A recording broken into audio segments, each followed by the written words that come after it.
Это еще хотел показать вазочка. Вот вазочка, допустим, сделана также из кусочков разных деревьев.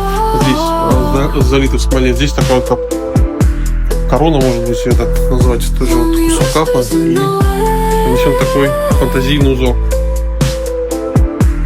То есть такое блюдо может украсить там любой стол, и как само блюдо, и также можно сюда что-то положить. Вот.